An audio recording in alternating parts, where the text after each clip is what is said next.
That's why we have to prepare. So settle in now for the morning grind with your favorite beverage in hand. Tea? Or maybe something a little stronger. I've got a few bottles of the old Wynyard left. Whatever you want. Pull up a chair.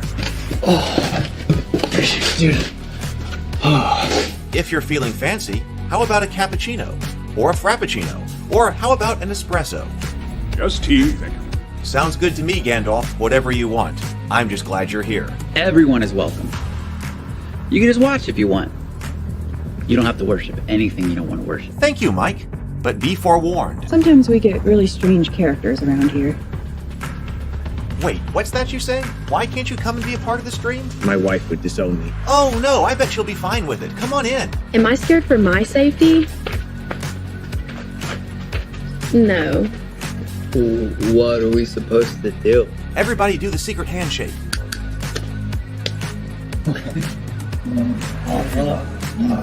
Secret cultist handshake. Oh, now do wizards who love each other. This, my friend, is a science. I still don't have gills, but it's fine. It's on the grind, son. Can't be too fine, can't be too coarse. Dude, this would be a sick place to bring the band. Indeed it would be, Dave. It really would. I'm seeing more people coming in. Welcome. Glad to have you here. Oh, look, here's someone new. Is this the cultist meetup? Yes it is. Come to hang out? Please accept me. I have nothing else. Okay, we accept you. Everyone's welcome here. Brought some snacks. Well, that makes things even better. You want some coffee? I don't drink coffee. You sure? It's cultist coffee. What makes it cultist coffee? I'm a cultist and I'm drinking it. Oh. Then I'll have some. What exactly is going on here? I'm seeing more people coming in. Welcome. It's so great to have you. Oh, and look, here comes another stranger. Can we help you? Yes, fellow cultists. I could really use some food. Oh yeah? Welcome. We have donuts. Oh, it's me. I'm glad I'm here. I'm sure you have a few questions for me, though. What's your name? Who do you work for? What god do you worship? Great questions, Rob. I'm Steve King, and I worship Nyarlathotep. No, not really. I'm just Heath, and I won't be worshiping anything this morning. But I will be your host. Welcome to the office. We're going to have a great time. I've got my coffee ready, because now it's time for the morning grind. If you could become a fish, that would be amazing. Then I could command you with my mental fish powers. Hello, everyone. Welcome to the office. It is so great to have you on this Sunday for the morning grind. How is your morning going? How did your evening go? Stray's here. Welcome, Stray. Good to see you. Today, just to tell you what we're talking about here, I have got this. This is the Alien RPG box set. This was sent to me. A Free League sent this one to me, actually. So we've been meaning to look at this one. And I've got everything set up for an unboxing because we haven't done an unboxing this week. I like the unboxings. Friday, we had our epic live stream about D&D because typically we do the unboxings on Friday. Sunday, a potpourri. So we're going to take a look at this. Oh, wait a minute. We're going to be taking a look at this. I just read on the back, note, the Alien RPG core rulebook or the Alien RPG starter set is required to play Heart of Darkness. So, I thought this was a starter set, but I guess it's not. Maybe this is a campaign. I don't know. We're going to take a look anyway. We're going to take a look at that. I bought this before the OGL debacle. I bought this over Christmas. This is the new starter set. This isn't going to take an entire morning grind to unbox because it's so light. So I guess we'll take a look at this Alien RPG box right here and then see what's inside this and compare it to what's inside the beginner box for Pathfinder, because we went over the Pathfinder box set much earlier. And so we can compare exactly what all is in this to what's probably not going to be inside this. So we will see. So that's a bit of a surprise. I thought the Alien thing was a starter box. We'll just see what it is, though. We think it uses the same core rules, though, as the Blade Runner RPG. And we've got Blade Runner. I've got the Blade Runner core book over there. And, of course, we've been doing stuff with the Blade Runner box set on the channel. But, all right, so that's where we are right here. Zumbai played Alien. Zumbai played the Alien RPG. I got my coffee ready. Witch's brew this morning. So we should breathe and then sip. I'm going to try to, and then we'll talk about organizing life for a moment. Let's breathe. Deep inhale, complete exhale. And now take a sip of your favorite beverage. Oh, Stray says Aliens has a stress system that's amazing. Well, maybe we can at least figure enough about it out. Actually, I wonder if there is an Aliens PDF that we can look at. Let me just Google that really quickly. Alien RPG PDF starter or something like that, to at least give us some idea of that. I'll check on that in just a moment. But anyway, all right. So this evening, I would like to be able to do a Crafter's Corner. That's what we've been doing on Sunday. We've been painting, and I've got miniatures that are getting painted up, need to be painted up. And I've got the Advanced Hero Quest miniatures over there that are primed. Those are going for the slap chop method, but they're primed and sitting over there. And I saw that my Hero Quest Mage of the Mirror box is coming in. So it's shipped and it's on its way. All right. So, but I got to think about how I want to plan out, especially the next week. Yesterday, I got all of that OGL stuff clipped. And I've been putting them out on the channel. I thought that was important. That, some people are not going to watch them, or a lot of people are not going to watch the massive 5-hour live stream. But we covered several different topics, and so I clipped those out. So I was kind of doing that, but I got to refocus because I got terribly off my diet, yesterday. So we got to get back on that. And then also, I need to rethink and make sure that last week it seems like I hit a wall as far as the amount of stuff that I was trying to do. Life has exploded. Life has exploded ever since I started these live streams, and that has been absolutely fantastic. Life has exploded in the good way. But now I have to be sure that what I'm doing is sustainable.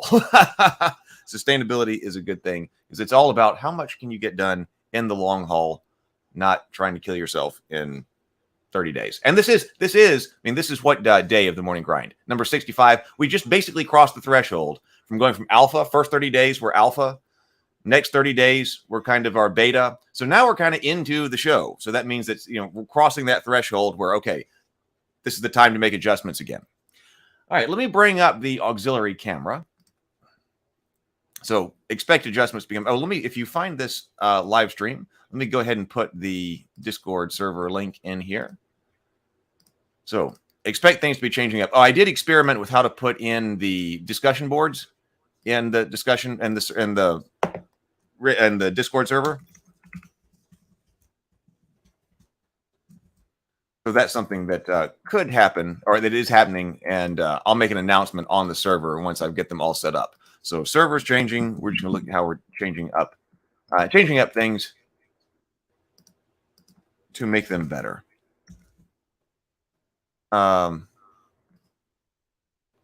Just looking to see if I have anything that might, I might not have any type of other RPG PDF about the aliens, but whatever. We're going to see what we got here. Let's open up this and see what it is. Maybe it's an adventure. So let's find out what it says. So this is done by Free League. And of course, we're talking about on the stream that Free League is just blowing it away. If you're looking for D&D alternates or Wizards of the Coast alternates, I mean, we've been looking at a whole bunch of different Free League stuff. So Free League has been publishing a lot of great stuff. And of course, they're definitely in the licensing, in the business of getting licenses for cool stuff. Didn't we say that Alien and Blade Runner are actually in the same universe? Didn't we find that out kind of as a interesting bit of trivia that I didn't know when we were taking a look at the Blade Runner RPG.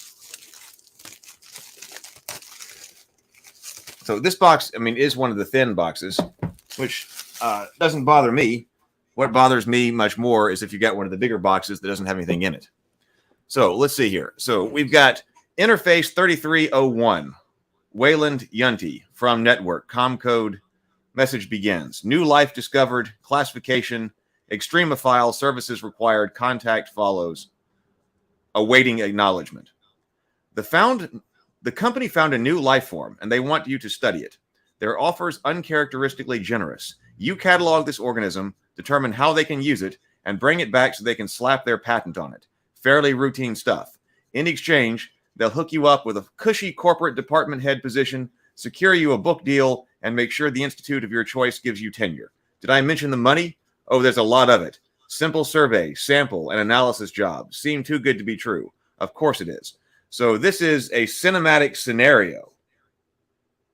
Okay. Well, maybe this does go well with the idea of Sunday being kind of a potpourri day. We take a look at a variety of different stuff. On Sundays, kind of a potpourri day. Sunday's always an easy day here on the grind. So taking a look at this scenario right here. Now we're not going to do spoilers, but we're going to see what's in it. Maybe this would be a fun one to play because I still want to play the Blade Runner detective game. Tough Years. Hello, Tough Years.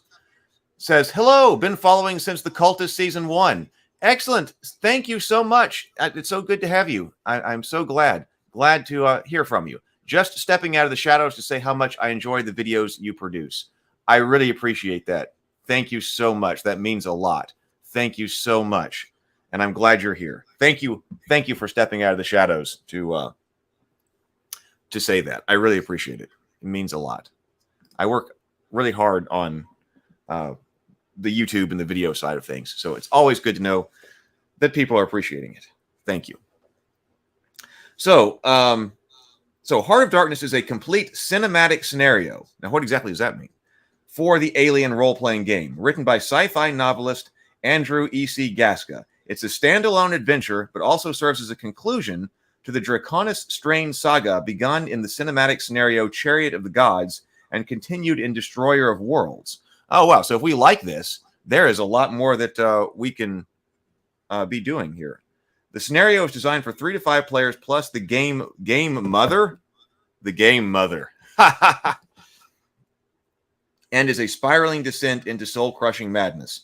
This box set contains the main Heart of Darkness scenario book, a huge double-sided map of the Erebos plasma trolling space station, 7 pre-generated characters to choose from, custom cards for weapons, secret messages, and personal agendas, players, maps, and handout. But then, this is when I saw right here, the Alien RPG core rulebook or the Alien RPG starter set is required to play Heart of Darkness. So it looks like in another stream, I'll have to find the core rulebook or the starter set, and we'll have to go over that. So maybe doing several different potpourri kinds of things today. Let's see what's inside, though. I do like adventure campaigns. If this is an easy one to run and it's a box set, that might be great. Silica gel. The games catalog. We've probably been looking at a bunch of them now. One Ring, like this is so the Alien. Okay, we've started looking at this one now. We'll have to get more stuff from Alien. The One Ring, yep, we've been over the One Ring on the channel. Tales from the Loop, I still don't know anything about. Winner of 5 Golden Annie Awards. Well, maybe we should take a look at Tales of the Loop. I am not familiar with that at all. Forbidden Lands, we haven't looked at that one. Okay, so there's several we haven't. Twilight 2000. Simbaroom. This one I have out there on the desk or on the table ready to be looked at. So we're going to take a look at Simbaroom. Does anybody know about this one? Invite you to join the adventure, explore the vast forest of Davakor and the hunt for treasures, lost wisdom, and fame. But whatever you do, never ignore the warnings spoken by the wardens of the forest. Tread carefully and do not disturb the old, for the dark deep of Davakar is about to awaken. The game that has me most inspired this year. A simple system with a rich setting, thick with dark and evocative imagery, makes this a worthy consideration for new and experienced gamers alike. I'm curious about it. 2 Annie Awards. Vaseline. Okay, so there are actually several we haven't looked at. But hey, like I said, and Mork Borg. We have looked at Mork Borg. So we've been moving through the Free League catalog. Cards, I like cards. We'll look at those cards in just a moment.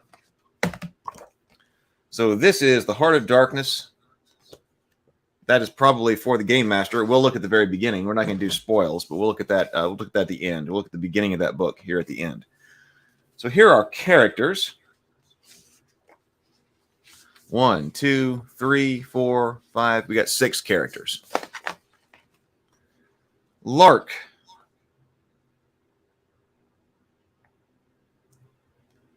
Well, it's not exactly the same.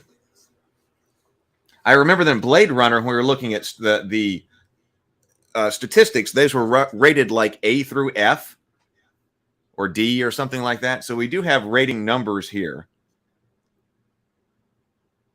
Age 10 appears 40.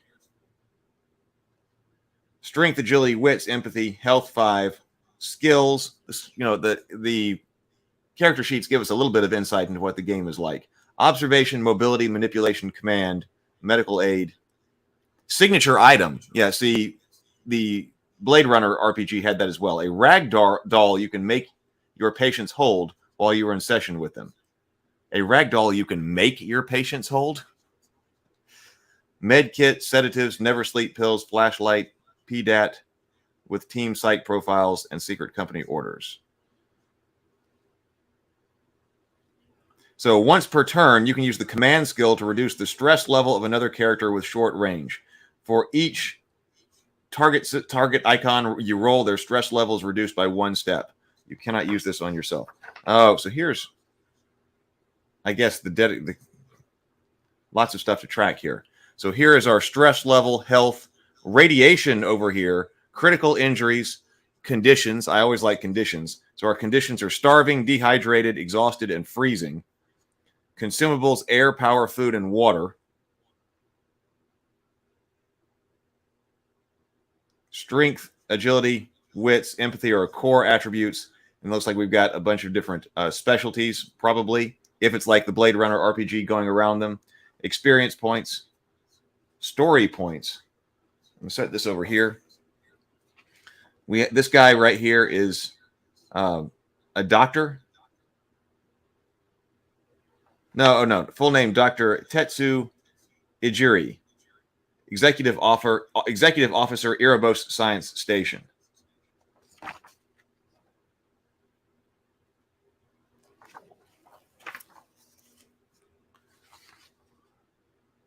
Navari. This is the biochemical engineer, Erebos Science Team.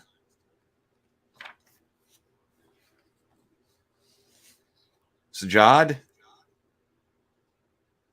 Wayland Utani, close protection operative. Talent hard hitter. As the team security detail, you're the only soldier in a ship of eggheads.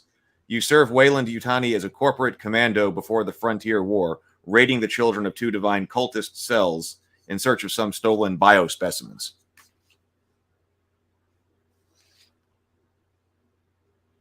This is astrophysicist Drabikowski, astrophysicist, computer scientist, Erebos Science Team. You were UPP is child prodigy, identified by the state in an early age and placed in special accelerated learning programs. Inducted into the Ministry of Space Security at 14, you quickly showed an affinity for space sciences, even outpacing your own instructors. You became a colonel doctor by 25 and were sent aboard to study the Golgahead Institute. You've been part of a cultural exchange program for over a decade. In that time, you become a valued member of the Institute's think tank. I don't know as much about the alien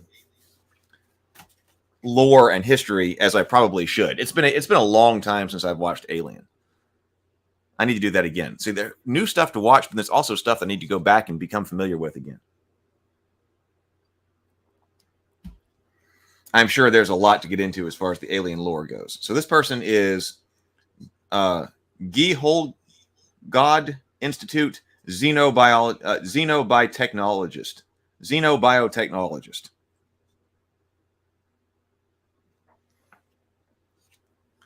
And Luger here is trawler captain. of the USCS Seterhina. Your mom and pop died in a starship collision when you were young. Raised by your grandfather, you learned your parents weren't the family's first interstellar tragedy. Grandfather's sister Allie, your great aunt and namesake, was lost in space decades ago. To avoid paying out her insurance policy, the company never declared your great aunt dead. All right. I like pre-generated characters. They help get the game moving. Good morning, Retro Nerd Girl. Retro Nerd Girl is here. Welcome. Everybody, make sure you're following Retro Nerd Girl's channel as well. Stray says, I think this game is a trilogy so far. Well, that's what it sounded like. It sounded like what they sent me was accidentally not the start, but, or not, maybe not accidentally, maybe this is just what they had, so that's not a problem. But it looks like, wait, we did read someplace. Oh, yeah. So this is the can be played standalone, but also as a conclusion of Chariot of the Gods and Destroyer of Worlds. But this, I'm interested enough to go, well, maybe we should get some of those other ones. So what is this? So player handouts. I always like player handouts too. Player handout. This post-it. Am I supposed to cut these out? Maybe I am. Seems like you wouldn't hand out most of the handouts together. So we've got handout, some type of override codes written on a post-it. Handout. I don't know. Of course, we don't know what that means, but it looks like some kind of messaging or something like that. Some kind of messaging over here. Some kind of computer readout right here.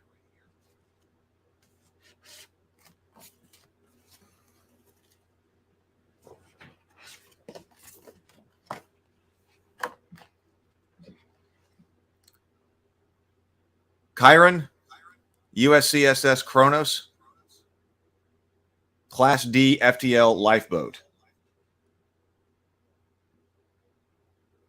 Maybe this is your ship? Not well, I don't know. Cryo sleep chambers. We've got showers in the head, observation room, biochemical testing lab, biolab with med pods, reactor relay station, potable water storage tanks, astrophysics lab, and holotable, computer core navigation, medpod, scientific library, food stores, main airlock, open gallery, conference hall, open office. The back here, like, is this the same? Nope. Different. USS. Oh, this we had we had somebody who was the captain of this.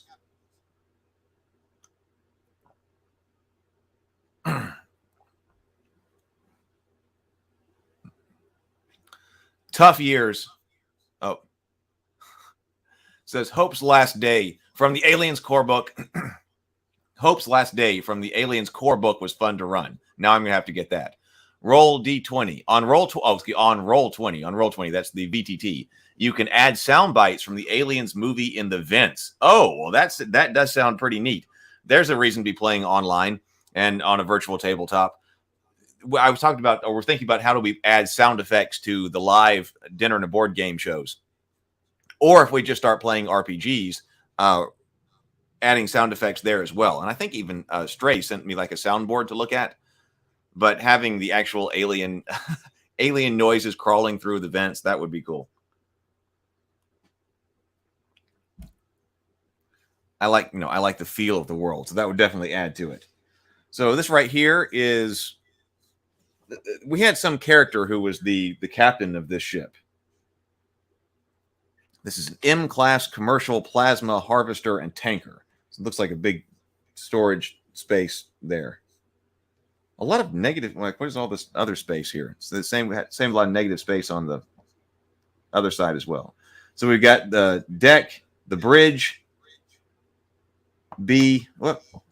inner and outer deck cargo controls and handling, med bay, cryo sleep, gallery, rec room, D, engineering, forward intake monitoring station, and then E, faster than light drive, plasma collection, and storage. All right.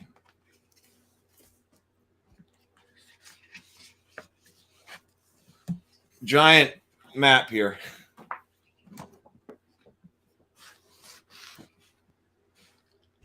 So this, I don't have enough room for this all at one time on my unboxing station. So this is the Erebos 01 Plasma Trawling Station. And we do have a scale of 5 by 5 meters. How do I even do this? Here's the front view of what this plasma trawling station is supposed to look like.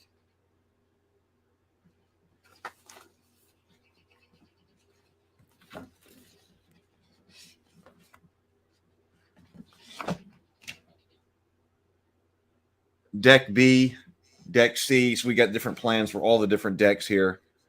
I'm guessing you're going to spend a lot of time on this in this module. We got the map legend up here. Deck D, Deck G, main concourse. This is a big place to be exploring. Maybe this is your final destination. Yeah, I agree with Stray. Vent sounds.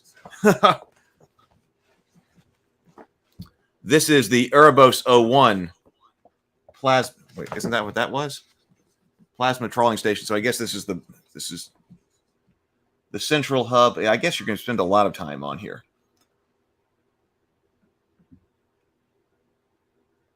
Okay, so cool. Have extra space at the table for that. So let's just see. We'll take a look at the story cards here in just a second. But let's go ahead and just see what this is about, because I'm sure most of this is for the game masters. But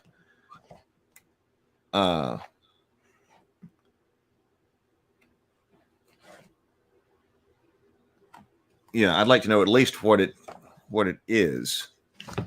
We got a little bit of taste of that from the back. But it says, the company found a new life form, and they want you to study it. Their offer is uncharacteristically generous. You catalog this organism, determine how they can use it, and bring it back so they can slap their patent on it. Fairly routine stuff. In exchange, they'll hook you up with a cushy corporate department head position, secure you a book deal, and make sure the institute of your choice gives you tenure. Did I mention the money? There's a lot of it. Simple survey, sample, and analysis jobs. Seems too good to be true. Of course it is. They neglected to tell you this alien life was found by a work crew on a lonely space station sitting on the razor edge of a black hole. Well, this is already getting more interesting.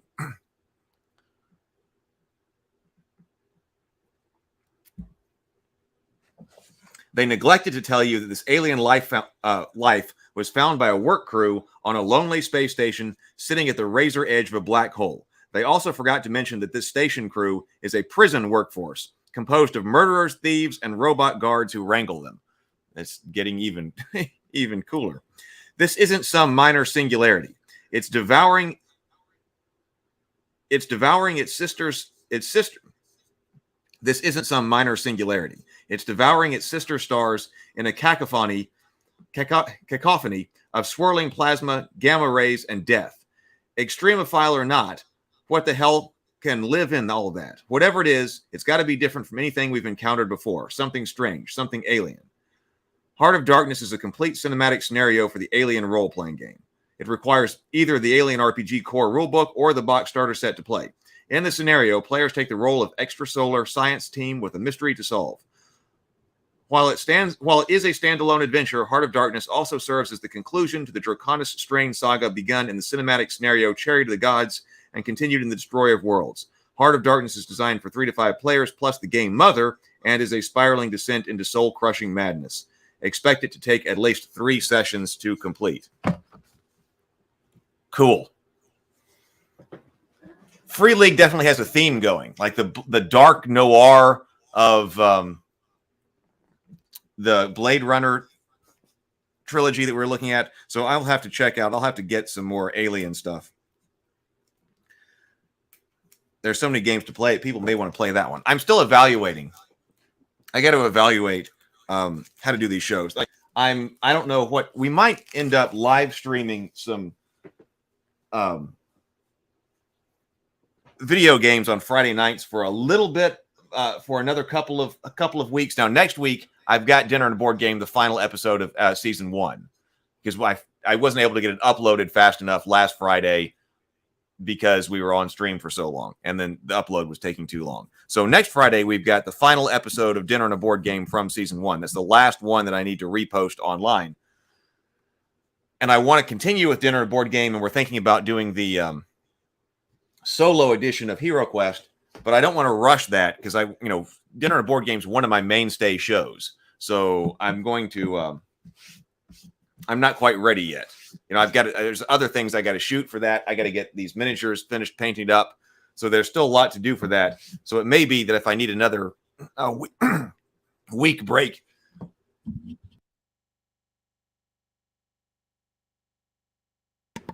before I start that, we may stream video games because I want Dinner on a Board Game to be good. But then I want to move to also do some RPGs. Figure out how to do that. So we do have story cards. Does this all say story cards? Personal agenda. Oh, I wonder if that's ways to make sure that the team is not playing completely optimally. Maybe that's like Gloomhaven, where individual people have we've got the main agendas, like the main goal of the entire team, but then also individuals have personal agendas. Tough Year says, yeah, it's fun when your players are deciding what they're doing. You play the vent sounds and they move pretty quickly. I will bet. The dark horror side of things. We talked about, what type of feel on some of the general geekdom conversations. How the difference between horror and action, and how the Alien franchise has had both horror and action in it. So we do have some guns here, some weapons here. Electrostatic pistol, electrostatic shotgun, heavy incinerator unit, and pressure pod. What does it? I don't want to look at all the story cards, but I just want to see what they're like. Like, story card will say something like, I know who I am. You believe yourself to be one of the other player characters. Roll randomly or the GM may choose. The other is an imposter, and you must convince the others that this is the case. Or, shh, the voices are talking. Voices in your head are making a lot of sense, telling you that you've got things all wrong about the people around you. For the duration of the affliction, you are convinced that your buddy is really your rival, and your rival is actually your buddy. So, didn't they say you were going insane? Stray says, like calling initiative at gunpoint. Yeah, when you've got those sounds going. Personal agenda examples of those would be Hedstrom's agenda, Act 3. To hell with the others. They are flawed like all humanity. The full Freemen are truly perfect, something you've always aspired to be. You deserve perspection as well. Make the Fremen see that.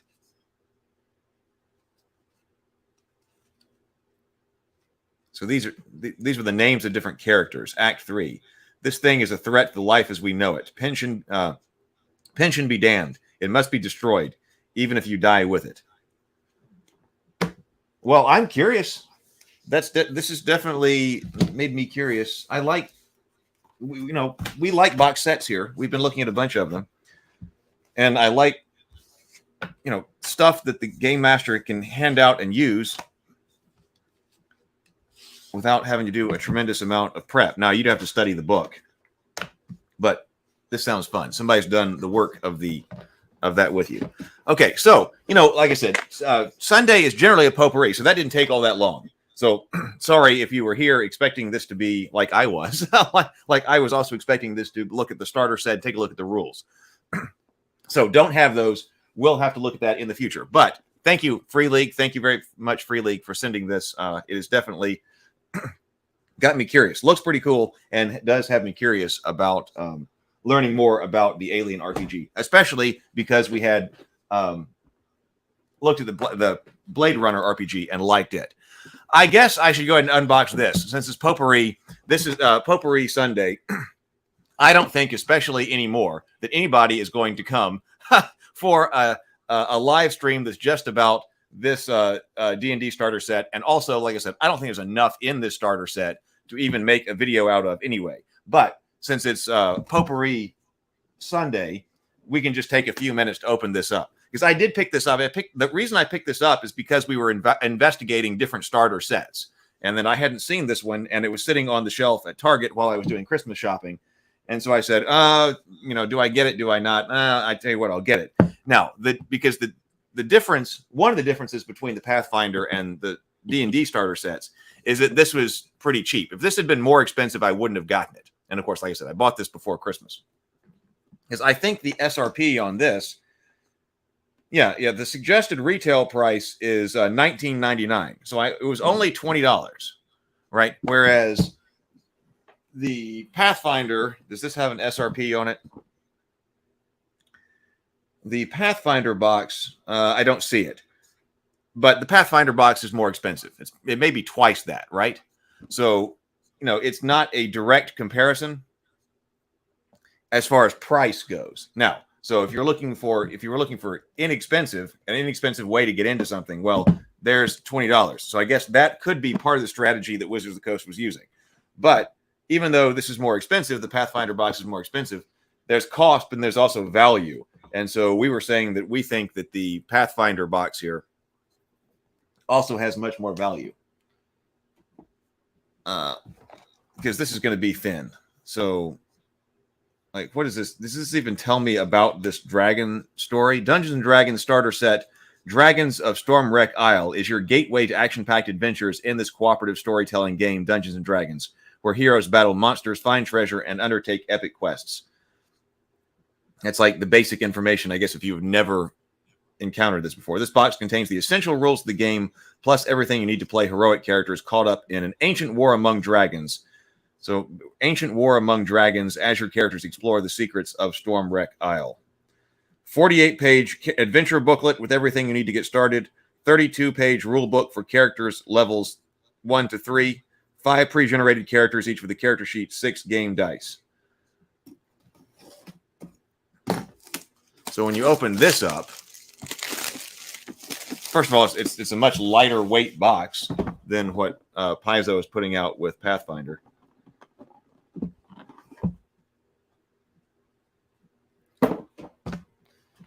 And see, that looks full, but I bet, see, there's this big spacer in the back. I wouldn't mind having, I wouldn't have a problem with putting out. Well, I mean, the problem is creating any kind of product is a big deal.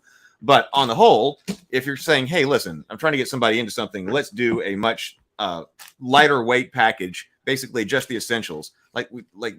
This is one of those situations where there's not even a cover on these books. It's the same paper that's just stapled together. But then what I would do is I would make the box much thinner.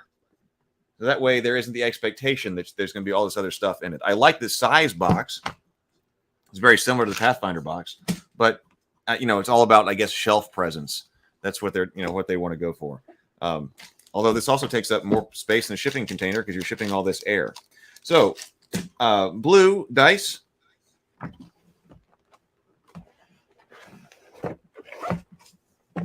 Because it seems like Dungeons & Dragons has a problem with saying people opening it up and going, well, that's thin. Okay, so welcome to Adventure.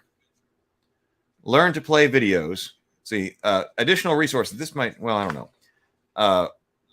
D&D Wizard Starter to find additional resources and guided instructions on how to play the characters and run the adventure found in Dungeons & Dragons Starter Set. Learn to play videos. Complete character sheet, rules explanation, tips for dungeon masters, resources to run the game. There. And then expand your game with these other books. Looks like this is a different starter book. Starter set rule book. But again, it has no cover on it. Conditions on the back, but it looks like I was actually wondering if this was going to be the same starter rule book from the other sets. Now, in one sense, that could make sense, if you were doing it, especially as like a third party, if you come up with a nice starter rule book, like, well, and I'm going to do several different boxes with different adventures. Put the same one in here, but it looks like this is new art. So at least they did a little bit of new layout and stuff like that. I don't remember. Well, in fact, we could probably just look.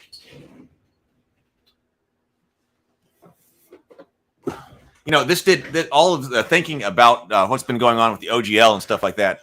I was looking at AD&D stuff last night. I was remembering fondness of AD&D, and one of those box sets that we were talking about on the stream before. I'd like to get one of the AD&D starter sets from back in the day and take a look at that again, if I could find one. So here is the Lost Mines of Phandelver starter set rule book. Let's compare.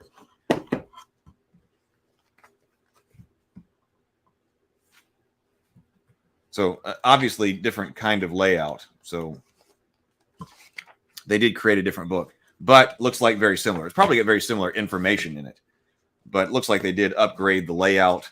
How many pages is it? 32, probably the same. Yep, 32 pages. So I bet it's basically the same information, but it is a slightly different book.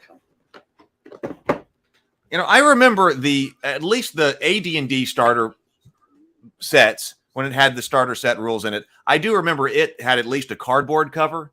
I mean, it's in the card cover. It wasn't a perfect bound book, but it was at least had a cover on it. And then that was actually something that we referenced quite a bit. Because I remember you could play out of it easily, and you could probably play out of this easily, but this might get beat up at the table because there's no cover on it. I guess trying to make it as cheap as possible. Well, not as cheap as possible, because obviously there's a lot of layout into this. And it is nice glossy paper and stuff like that. So I don't think we need to go into what's actually in it as far as the starters rules go. We got a high elf wizard here. High elf, your sage background, making your character yours. Second level features, third level features. We've got a Lightfoot halfling rogue, a human paladin, a wood elf fighter, and a hill dwarf cleric. But you know what? Also, no blank character sheets to create your own. Is there character creation rules here? No, there's not. At least according to this table of contents, we get right into playing the game. So, okay, so maybe that doesn't bother me if this is just not about character creation. Because I do, we've talked about it. I do like pre-generated characters to get you into the game. So what is this adventure? So this is in the Forgotten Realms.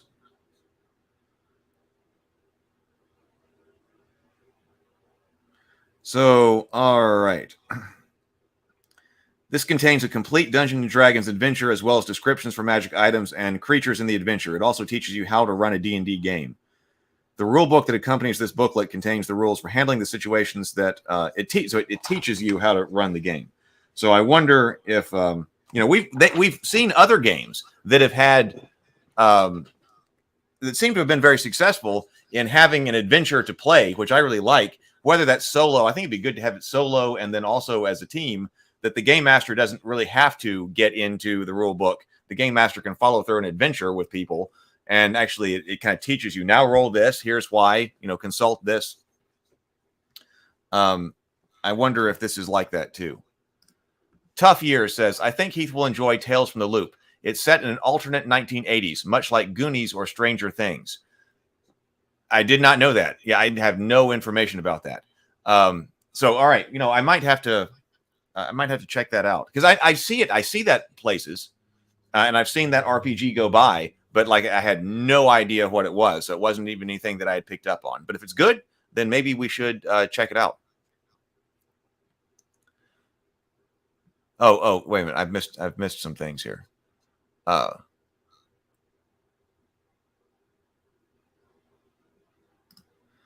Yeah, that's why I picked it up. Like I said, I got this before Christmas, before all of the debacle. But I had heard as well that this was a good starter set, Stray's saying.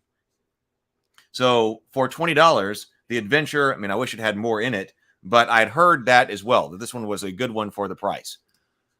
Tough Years says, I got Blade Runner core book and starter set and Heart of Darkness coming in the week. Really looking forward to getting them in. Yeah, I got the Blade Runner starter set over there. In fact, I wonder if I've got the Blade Runner. I've got some type of screen over here.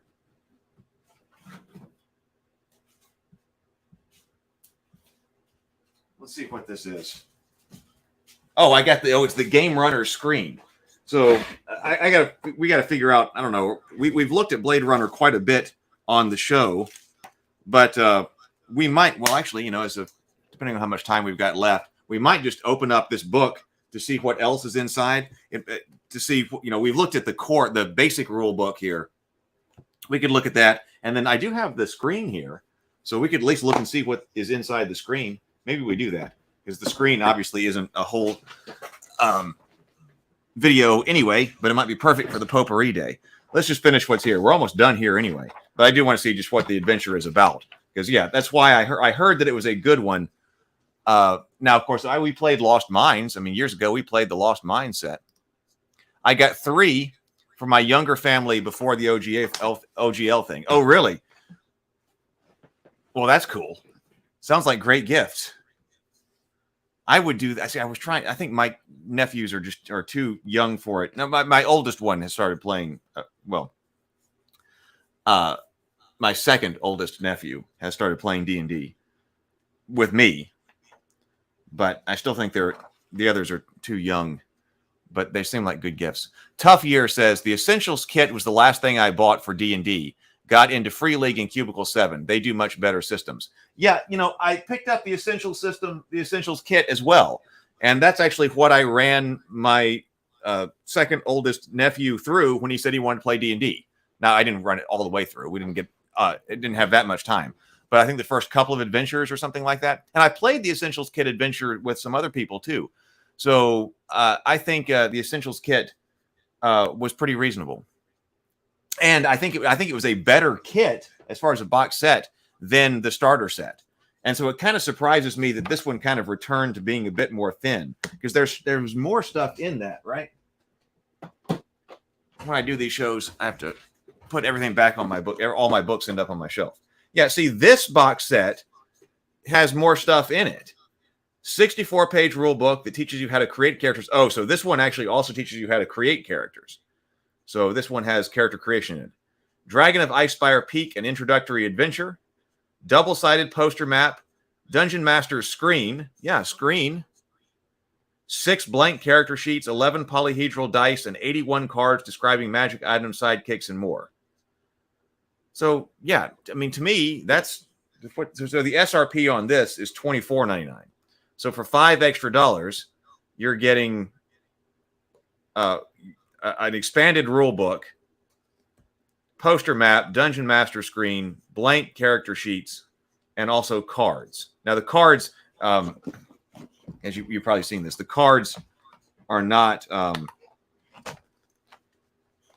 They were perforated and you punch them out.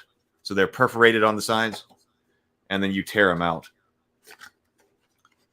But this is a better kit, I think. So that's why it kind of surprises me that this new, especially in light of what we're saying about Pathfinder and the way that the Pathfinder starter set is. What do I do with all this now? I'll tell you what, I'll put it back on the shelf. It kind of surprises me that they go back. That they go back and do the much more thin type of book here. It's a thin type of starter set for the new one. But, the dragon, this one is obviously very dragon focused, and people like things with dragons on covers. So it doesn't surprise me that they went this direction. So we know what this is. I just want to know what the adventure is about. So this is in the Forgotten Realms. we know about the Forgotten Realms. Okay, adventure background. Let's just go look at that so we can see what this adventure is, because then that's starting. According to legend, 2 families of dragons came into being in the first days of the world's creation. Bahamut, the noble platinum dragon, made the metallic dragons, gold, silver, bronze, brass, and copper. Cruel, five-headed Tiamat made the chromatic dragons, red, blue, green, black, and white. The metallic and chromatic dragons share a mutual animosity that originates in the enmity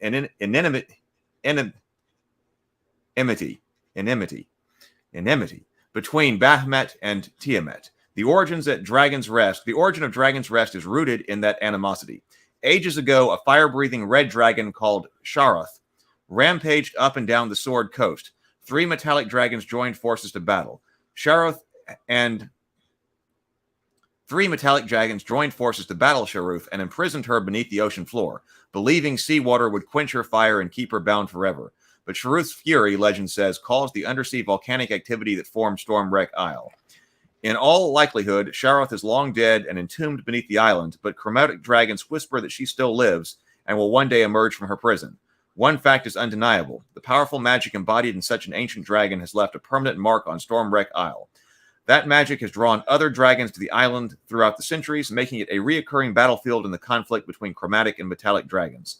Several of these dragons have died there, each leaving behind a spiritual scar that causes unpredictable magical effects. 100 years ago, a blue dragon tried to harness this destructive magic. A bronze dragon named Runa pleaded with him to abandon his schemes. When he refused, Runa killed him, adding one more dragon grave to the island. Runa has grown weary of life, and Stormwreck Island's wounds are a constant reminder of the cost of such conflict. Devoting herself to peace and reconciliation, she established the Cloister of Dragon's Rest as a safe haven from violence. Living in human guise, Ruana now serves as the leader of a tiny group of hermits and ascetics. But the ageless conflict between chromatic and metallic dragons threatened to disrupt the serenity of Dragon's Rest, and that is where the adventure begins. I mean, that sounds interesting. That sounds like, people will like adventuring with dragons, right? That sounds like dragon-focused adventure. Sounds neat. I do like the Forgotten Realms, and I still think distinguishing those things are important. Now, of course, whether or not it's the same company, we don't know what's going on with the OGL anyway. Nothing official has been released. But still, when I was talking about brand loyalty, I have much more of an affinity for the Forgotten Realms than I do for Dungeons and Dragons, the rule set itself anyway. Stray says, I remember some of the old rule books. The cover came off for maps and reference. Yeah, they did. Yep. I remember that too. Yeah. Now, I think some of the boxes were stapled, but there were definitely some of them that were not stapled. I know which ones you're talking about. The rules themselves, the inside pages were stapled, but the actual cover was not. The card cover just came off, and it had stuff we have references inside, and you just put the cover back around it.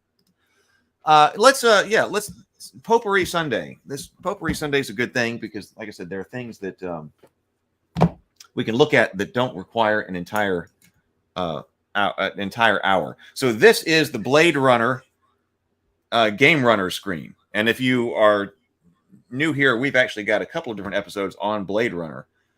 The Blade Runner, the role-playing game.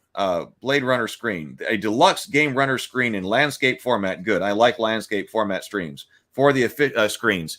For the official Blade Runner role-playing game. It features Martin Grip's art on the outside and a host of useful tables and important information on the inside, while keeping the game runner's plans hidden from the eyes of inquisitive players. And, I realized I didn't have the Hackmaster. I got to get the Hackmaster GM screen. We were talking about that yesterday. I like landscape screens.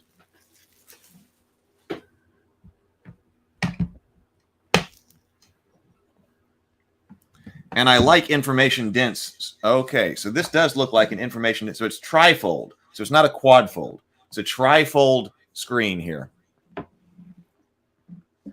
What's our art look like? Take a look at the art. I'm going to pass this under the auxiliary camera. So here is the art that is on the outside. Trifold screen, but very thick. I mean, this is like a board game board. It's a very thick screen. And then we do have a lot of information on the inside. Because if you're going to have it, Retro Nerd Girl says, what a treat. Blade Runner and Alien in one stream. Yeah, it seems to go together, right? Same publisher, same game system, we think, or very close to the same kind of game system. And then didn't we say that they're actually in the same world? So I do like this, and on initial impressions, like I said, I haven't gotten to run the game yet, but I like information-dense screens. Now, see, that was another thing I don't like about the 5th edition screens is they are so information light on the inside. I mean, if you're going to have a screen up, I really want to be able to reference a whole bunch of information that's critical for the actual running of the game in here. So we've got attribute scores, skill level, improving skills, time units, range categories, combat actions, stress factors, explosions, critical stress effects, LAPD resource requests, critical injuries, crushing, and critical injuries, piercing. Seems pretty good. Now, I remember from AD&D, well, we can talk about screens here too, but there was a screen on the AD&D. It was the best screen to me. There's something to be said, absolutely, for art to set the mood of the table, because I was big on table aesthetics, right? And I said I'd like to have dedicated role-playing books on the table that, rather than a generic rule set. It's a minor gripe. It's a minor gripe. But, looking through a generic rule book that's, if you're trying to play Lord of the Rings, it's got, aliens and space monsters and robots in it, kind of breaks the aesthetic of the table. So having art on the back of the GM screen can be a big plus. But on the other hand, players need rules reference too. So if there's stuff that, if you're in a really crunchy system and the players need rules reference, I don't have a problem with putting information and tables and stuff like that the players might need to access on the back of the screen or on the front of the screen, depending on your perspective. Because when we were using that, screen from AD&D, it had stuff on the back or the front, and we were constantly looking over and making reference to it. And that stopped us from having to look at the rule books. It was great. If we needed it, it was there. It was on the other side. All we need is Predator, and the universe will now be complete. Is there a Predator RPG? It seems like there should be. And it also seems like, with the way that Free League is going right here, it seems like if somebody's going to be making it, maybe Free League does. Does anybody know if there's a Predator RPG? See, we looked at a bunch of the different rules in the starter set. We went through that but I'm wondering... obviously, with the core rule book here, we've got a lot more. Being your Blade Runner, skill specialties, combat and chases, a tale of two cities. Okay, so I guess we didn't have that.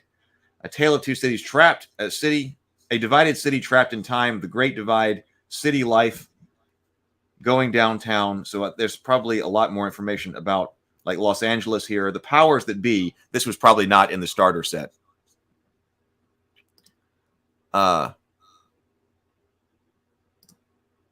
Nephenor says, D&D is dead. Time to move on to a new game. Well, we've been looking at basically a new RPG system every day on this live stream for the past, about 2 months now? A little bit more than 2 months.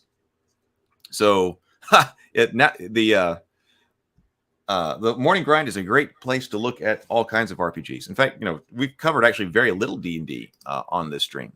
Tough Year says there's an Easter egg on the DVD that links both the Alien and the Blade Runner universe. I'll look for it and put it up in Discord. Okay, so that's where it came from. That would be cool. So, I had no idea that these things were linked.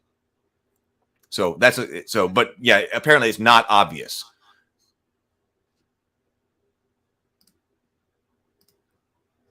Nephenor says, I still love that the Conan universe and the Call of Cthulhu universe are the same, just different time periods. Yep.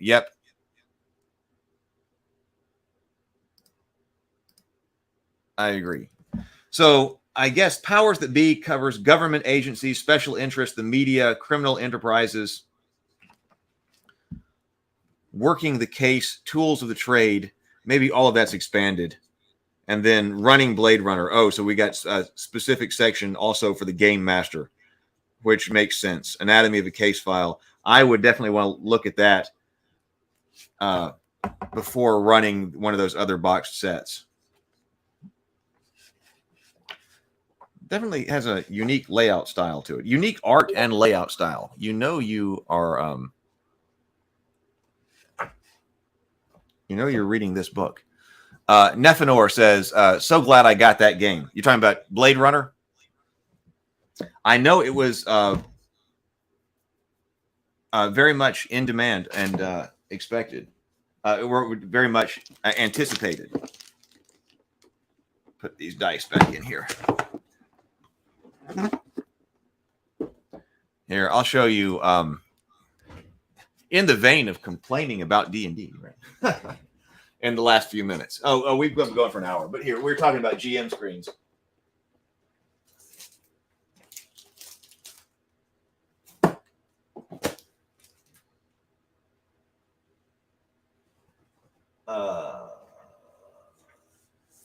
Yeah. Okay. So this.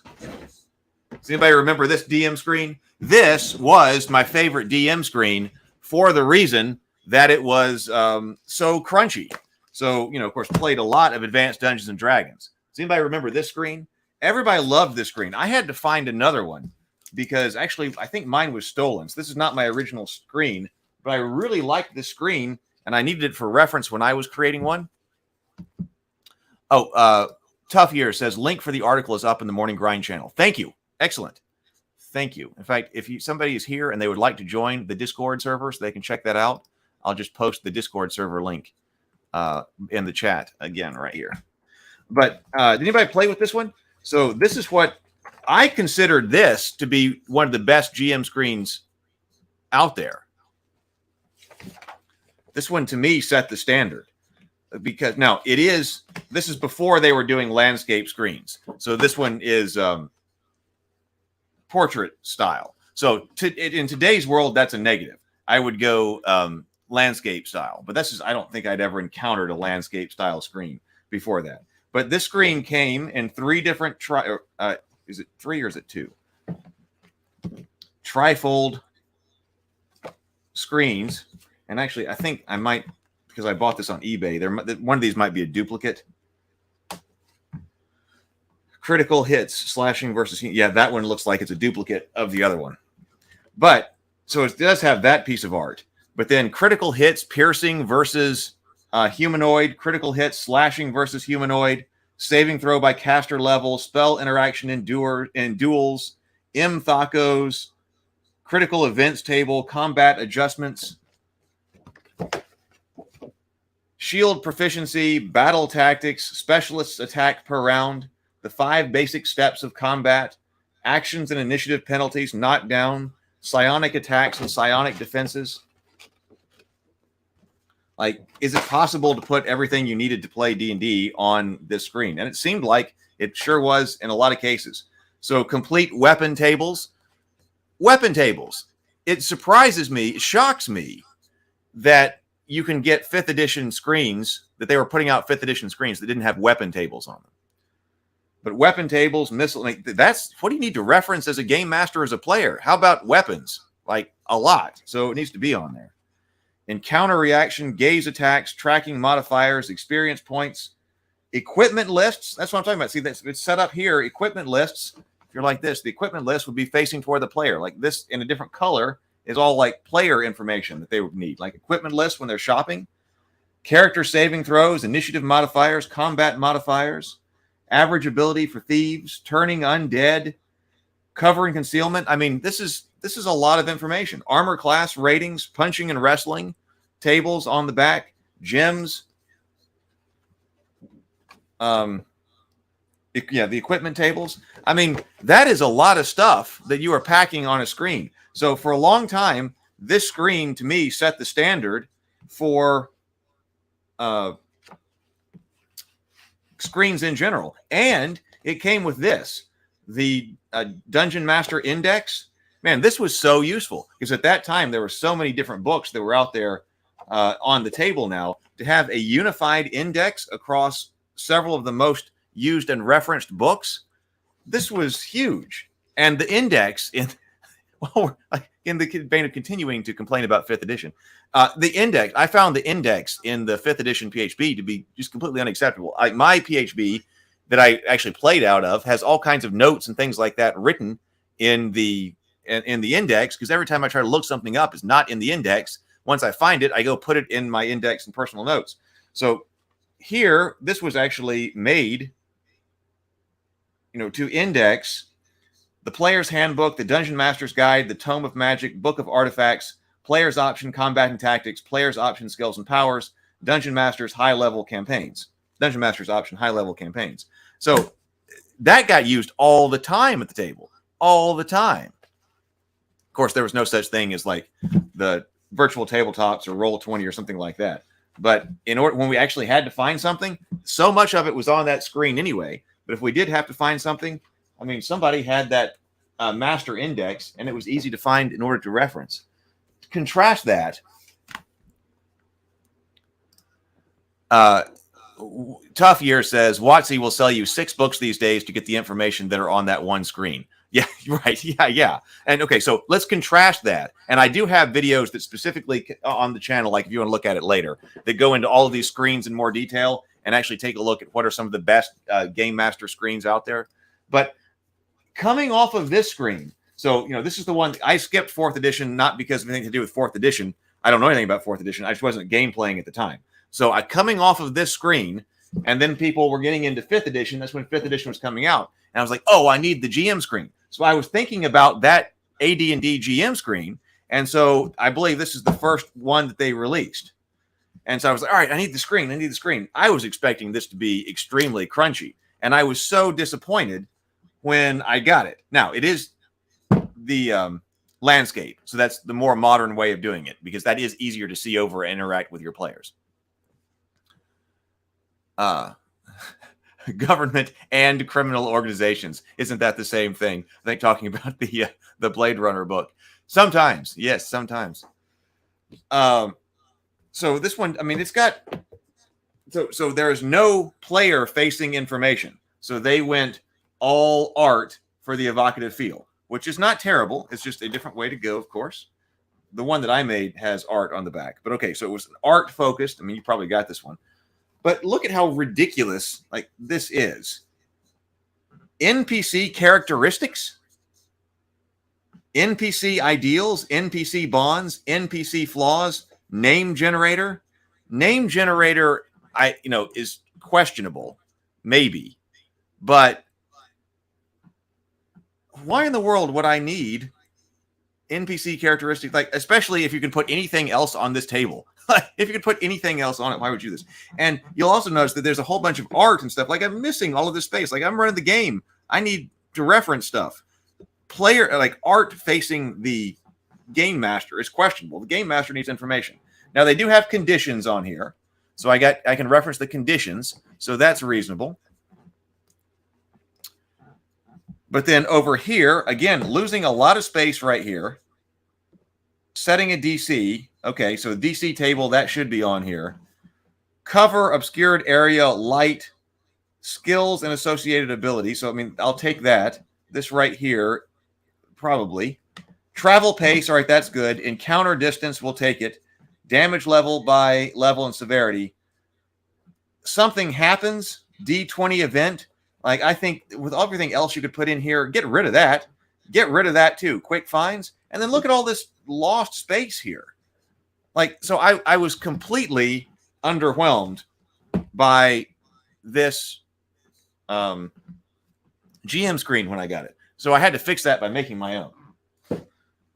Let's see. Let's go with this. Nephenor. Oh, Nephenor is here. And also Diggs, by the way, 7. Hey, what's up? Good seeing you. Welcome. Welcome to the screen. Welcome to the screen. Got screens on there. Welcome to the stream. Nephenor says, my shelf is 1/3 Call of Cthulhu, way more than D&D, on it at this point. Lots of different games. Well, mine is too. Now, well, of course, I've got different editions of D&D. So there's that. But Call of Cthulhu, got tons of GURPS over here. That my whole second shelf down there is all games other than D&D. So yeah, my bookshelf has, even including all the different editions of D&D that I played, my bookshelf is mainly not D&D. That's a good point. So, okay. So being that I was so upset at this screen, when I had the opportunity to create my own Dungeon Master screen, this is the one that I did. The Lore Crafter GM screen, Combat GM. We called it the Combat GM screen for 5e. So the most complete, and I believe this is completely correct, this is the most complete combat rules reference for 5e Game Masters. And I wish that actually, especially before the OGL debacle, I really wish that this one had gotten more attention, because I do believe that this screen is the best screen for 5th edition games that you're going to be able to find as far as your reference goes. And of course, so now we did do player-facing art because David and I did this. And of course, David's art is just absolutely fantastic. So what we did, we called it the Miskatonic Lower Library GM screen. So we've got, we made it look like a library. And you can see different symbols from the Cthulhu mythos in there. But this wicked skull, and then all these old books. The yellow sign is on them. The mark of the Necronomicon is there. You know, it is a landscape style screen. The Eye of Nyarlathotep is on there. So, you know, that's very evocative. Yes. So I'll put this in. I'll put this in the link. Yes, it's available for purchase. It's over on the Infinite Black website. Now, I'm not with Infinite Black right now, or anymore. But I was the co-founder, and this screen is still for sale over on the Infinite Black website, because David still runs Infinite Black. So if you go over to infiniteblack.com and then Lore Crafter GM screens, yeah, you can find all the GM screens. Here's just a list of the GM screens that, so that right there is,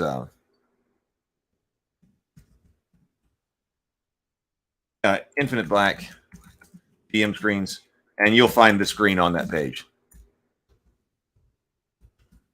So if you're running a 5th edition game, check this out. So yes, it is available for purchase. That's what I was just saying. So it's on the Infinite Black website. Nephenor long out of print. Was it 1st edition? You're talking about that AD&D screen. That I believe that was 2nd edition. That's AD&D 2nd edition. I believe was that screen. But yes, long out of print.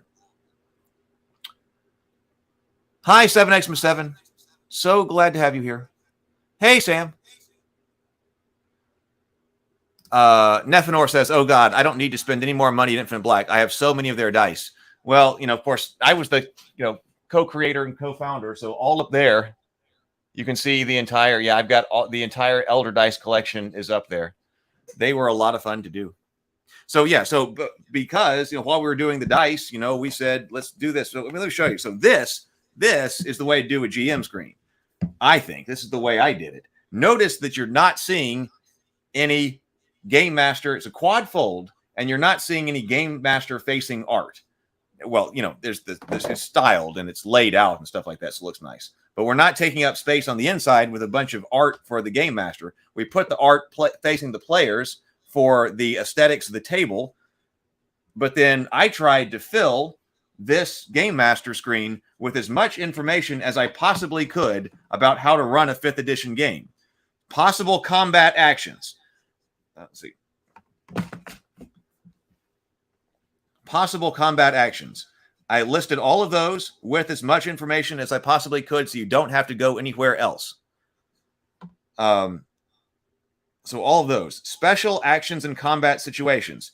Covers your flanking, your opportunity attacks, ranged attacks in close combat, shooting into melee, tumbling, right? Conditions. So I put all, because I like conditions, I put all the conditions here. Like conditions on that screen took up 3 pages. Blinded, charmed, deafened, poisoned, prone, all of that is information is there that you need right there. I'm also covering two weapon fighting, how to resolve critical hits, knocking a creature out, instant death, death saving throws, damage at 0 hit points, climbing, all your climbing rules, falling rules, jumping rules, swimming rules, rules for fighting underwater. Your suffocation rules are here.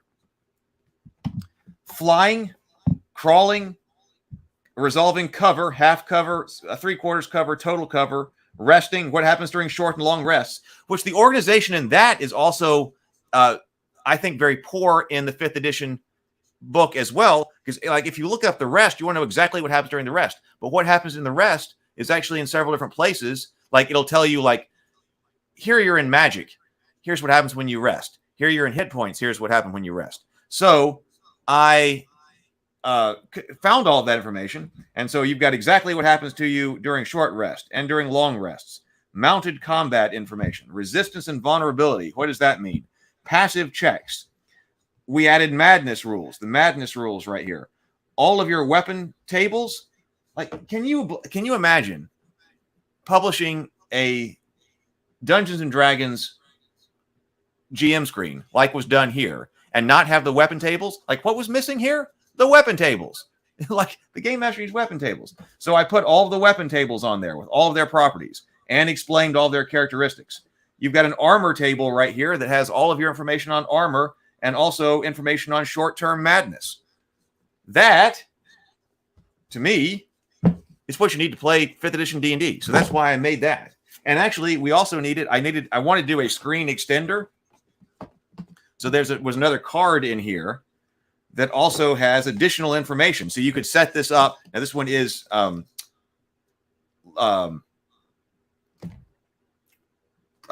portrait style, but you could set this up on another side table or something like that to hide notes. And where I was also covering concentration, advantage and disadvantage, squeezing into small places, working together, group checks, exhaustion, food and water, long-term madness table, indefinite madness table, travel pace for forced marches, vehicles and mounts, travel pace table, vision and light, bright light, dim light, darkness. Like, this is what you need to play. Now, I've got the original OGL license right there. And then also adventuring gear. We put a selection of adventuring gear over here. So different items and stuff that you could do. That, to me, was GM screen. And unfortunately, look at that. This is sad to me because, of course, we were doing the Journey Tree of Sorrows role-playing game. And I wrote 2 books for that. And I edited the 3rd book, which is the adventure book, which was so good. I hope it's still coming out. But at the time, you know, we thought that would be coming out, would be like kickstarting in 2020. But the books got written, but I have no idea what the publication date is. So David is still working on that, I suppose, over at Infinite Black, while we are over here at Ravenkeep now, working on other projects and other RPGs and other games. But if any of that starts coming out, since I did write the books, well, we will definitely be talking about it here on the Morning Grind and other channels. And hopefully it does, because, man, it is great stuff. And we had a great time playtesting the Isle of Necros. That adventure is fantastic. I hope everybody gets an opportunity to play that one day. I am sure the OGL situation, one of the big hang up with that game was the art, because you can tell by the art that David's art, you know, it's just absolutely phenomenal. But so in order to have an RPG book illustrated by David and laid out the way he wants it, I mean, it's going to be an incredible book. But that's what slows it down. All of the art production. And now I'm sure the OGL situation is a factor too. So who knows? No problem, Nephenor. Yep, fun. Oh, what is Stray? Hey, no problem. Hi. No problem that Nephenor. All right. Well, all right. I've got to write. I was talking about got to plan out I've got long-term things, the things that are going to be have the biggest impact on me and on what we're doing here all have to do with writing things. Writing the Fated Edge RPG book, writing the Tales of Rabavania and Theophany RPGs, and then writing those scripts and the stories as well. So I got to make sure I'm making time for that. I also need to go grocery shopping today. And hopefully, though, I got to paint miniatures to be able to do some live streams of our games. So we probably, the plan would be Sunday. Sunday, we typically do a Crafter's Corner. We'll probably, what do we want to watch? We'll watch something tonight on the Crafter's Corner. I've got some interviews with people that, I think that have great information in them, like Lou and Mark Tassin. That might be a good idea to promote other creators. Rewatch some of those streams rather than watching a board. We could continue to watch some dinner a board game, but it might be good also to have conversations with other creators. So might do that. All right. Another long stream. Not nearly as long as 5 hours, but that's all right. Everybody, I will see you in the Discord server and elsewhere online and in the YouTube comments. See you later.